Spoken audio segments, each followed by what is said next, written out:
They called it the True Crime Voyage. 5 days, 2,000 sailors, and enough stories about murder to make you wonder if you should sleep with one eye open. In October 2025, I went on the first ever Virgin Voyages True Crime Cruise. Now, the internet is buzzing with reports about what happened. Was it a genius idea? Or was it a disaster? I got my hands on an investigative report that claims to know the truth. Today, we are going to listen to it together, and I am going to tell you, as someone who was actually there, what is true and what is just a rumor. Let's open the case file. And today we're looking at one of the weirdest, maybe most brilliant brand mashups in travel. The True Crime Podcast Cruise. It almost sounds like a punchline, doesn't it? Virgin Voyages, this super cool, adults-only luxury cruise line, decided to team up with the pretty dark world of true crime fandom. You're talking about the Valiant Lady's voyage in October 2025. This was Virgin's first real swing at a theme like this, a 5-nighter out of Miami. And they really went for it. They actually beat Norwegian to the punch, who are also planning something similar. They saw the trend and just jumped. Head first, they promised cocktails, costumes, and Caribbean views.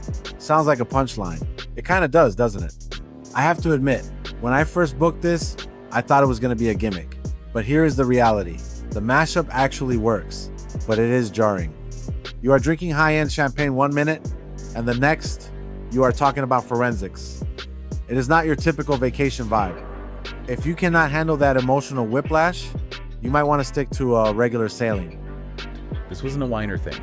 Virgin partnered with iHeart Podcasts and brought some huge shows aboard. Oh, big ones. Betrayal, Buried Bones, and stuff they don't want you to know. And the sources are clear. This was a massive schedule.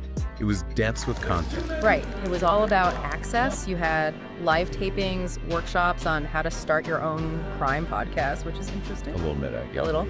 And then all these themed activities layered on top of the usual cruise stuff.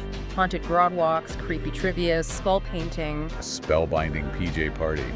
It sounds like it was wall to wall. It was. But what really stands out is the intensity. This was not cozy Agatha Christie stuff. No. Looking at the Buried Bones live taping, I mean, they had journalist Caitlin Clausen and Paul Bowles. Paul Bowles, for anyone who doesn't know, he's famous for his work on the Golden State Killer case.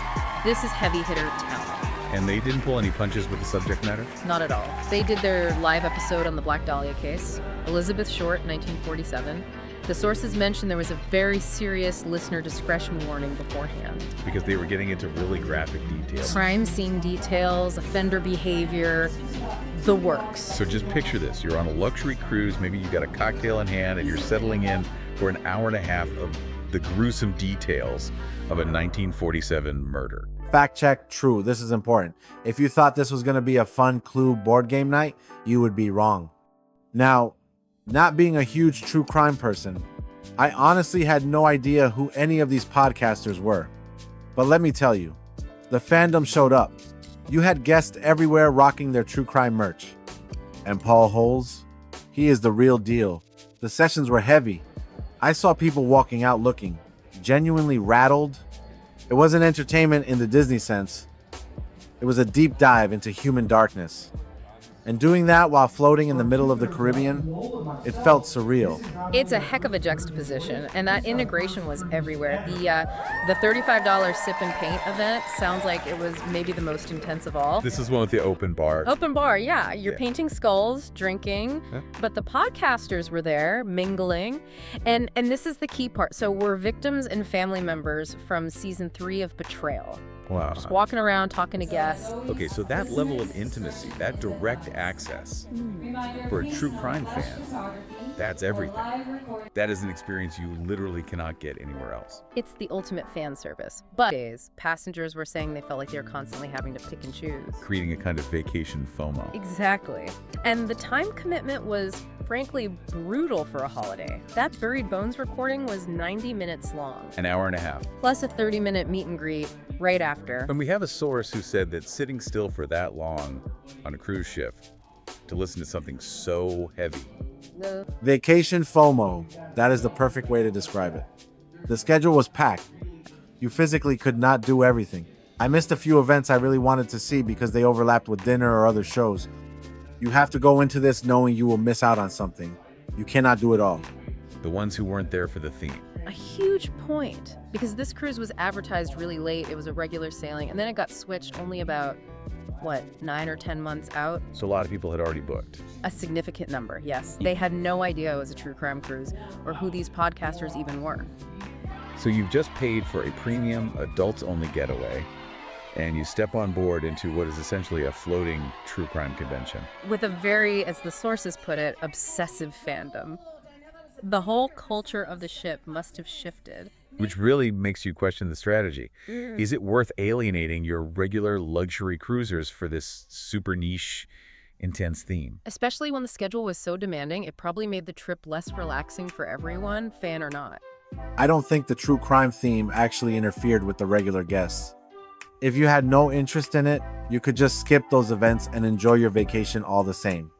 Sure, it might have taken away from a few of the usual entertainment slots, but personally, I don't believe it was that big of a deal, even if you weren't a true crime person. Let's look at the foundation. How did the actual cruise part hold up? Let's get into the nuts and bolts. The food, the cabins, the logistics on the Valiant Lady. What did the testimony say? The word that comes to mind is inconsistent. Okay. Virgin's known for its food, but it seems the execution was a bit patchy this time. The steak at the wake, for example, got pretty mixed reviews. One person called it not my favorite and said it's been inconsistent over multiple trips. But there were some big wins. No, for sure. While the steak was a miss, the seafood tower at the wake was a huge hit. And the tacos at the galley, their food hall, were called the best tacos that I've had on a cruise ship in a really long time. That's high praise. It is. Since this was my first Virgin Voyages cruise, and coming from someone who has sailed on several different lines, I thought the food was very good for the most part. The only reason I wouldn't call it outstanding is simply because of the hype. I've heard so much about how Virgin compares to other lines, and while it was great, I think it might be a little overhyped.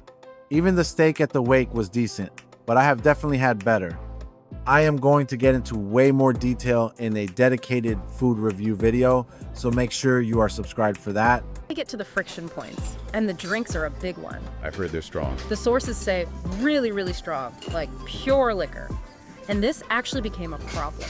How so? One person got a massive migraine after just 4 drinks. They had to cancel their plans for the bar crawls. So the signature strong cocktails actually stopped them from participating in the paid themed event. Exactly. It's a huge failure point. It's hard to focus on a live podcast when your head is bounding. But the complaint about the drinks being too strong, I'm sorry, is that a complaint? You are paying premium prices. I want a premium pour. Yes, they are strong. Just drink some water between the martinis. I am marking that down as a win, not a fail. The verdict: gimmick or a legitimate high-value experience? I think. Oh, it really depends on who you are on that ship. Right. For the absolute diehard true crime fan, the value was incredible. Getting that kind of access to tall bowls, to the podcasters, that intimate sip and paint, it was a massive legitimate win. You couldn't get that anywhere else. It was pure fan service. But for the casual cruiser? For them, it sounds like the experience was, as one source put it, a bit runchy. It was overscheduled, logistically frustrating, and they had to deal with this intense theme that they probably didn't even sign up for. But the brand combination itself, that seems to be the real takeaway. Oh, it was called genius. Blending Virgin's edgy luxury brand with the true crime fandom was a brilliant marketing move. It brought a very specific, very dedicated audience directly to them. So what does this mean for the future? Is this a one-off? No way. The sources are certain Virgin will do this again. The cruise got a ton of press, it was popular. Expect to see it back probably next October. And if they announce it earlier this time? The demand will be through the roof. It proves that for this audience, the unique access was more important than the comfort complaints. So the true crime cruise was a success for its niche, but it came at a cost. It forced everyone to navigate a really dense schedule and overlook some pretty basic comfort issues. I think the most surprising thing is what this says about high-end travel now. That content, a 90-minute audio show about a dark topic, can be the entire reason for a premium vacation. People chose intellectual engagement over just relaxing. Which leaves us with a final thought for you to consider. With this kind of intense appeal, does the whole cruise industry need to pivot? Should they focus less on just the destinations and more on these fan-driven, high-commitment events to capture completely new markets?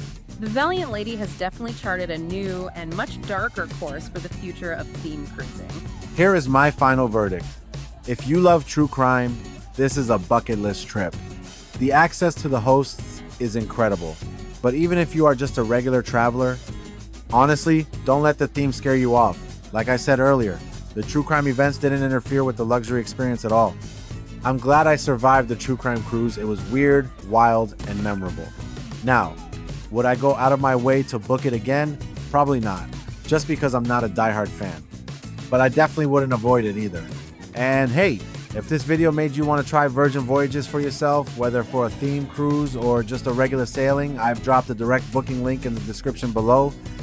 Check that out if you want to see the ship for yourself. Now that we are back on dry land, if you want to trade the swimming pool for some real crystal clear water, you need to check out this hidden Florida gem right here. It's one of my favorite spots. I'm Danny with Vacation Florida. That's how I vacation Florida. But how do you vacation Florida? Let me know in the comments, and thank you for watching.